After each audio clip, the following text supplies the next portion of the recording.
we should be making it easier for people to vote all across America. It's anti-democratic to do otherwise.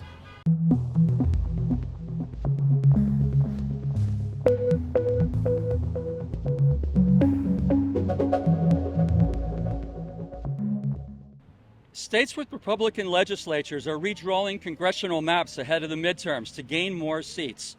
Texas led the way, with Missouri, North Carolina, Florida, and Ohio following suit. In response, voters in California passed a referendum to redistrict in favor of Democrats, as did Virginia. But now, the conservative majority in the Virginia Supreme Court has invalidated the referendum approved by their voters. For decades, Republicans have railed against what they call activist judges. Do you think it was fair for the Virginia court to negate the vote of the people?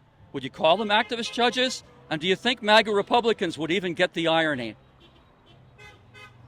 Well, my perspective on this is that it's a symptom of a broader condition where we are being set against each other. And it is not, if we really, as the people, thought about what we're doing, we wouldn't be out there gerrymandering all of our districts, tit for tat. It's a symptom of a bigger problem. I don't think they care. You know, they're self-interested people, and they do what will help them the most. And they did stuff in Tennessee just yesterday. It's just not admirable at all, and it's amazing to see what people will do to gain their power and to take it away from the people. I think it's wrong that the judge did overturn the will of the people in Virginia. And I think it's pretty obvious that we're going to have activist judges coming from the right when it comes to voting.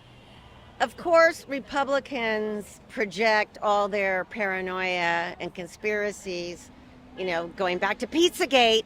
So the idea that liberal judges are activists, I think it's more, again, the Republican judges are activists.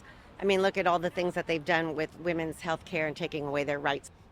As a result of the recent Supreme Court decision gutting the Voting Rights Act, southern states, including Louisiana, Tennessee, Alabama, South Carolina, and Mississippi, moved immediately to redraw congressional maps to dilute black voting power.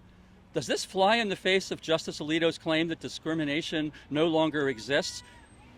I don't believe that that's a realistic assessment of the reality on the ground in the United States. I think there are pockets of deep discrimination, and a lot of us have worked hard over the years to make sure that the Voting Rights Act was implemented and that the rights of every American citizen are respected.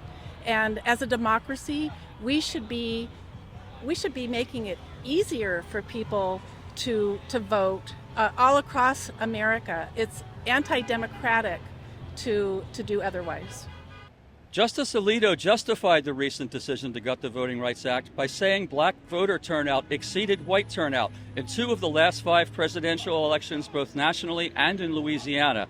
Alito's claim was copied verbatim from a brief filed by Trump's DOJ.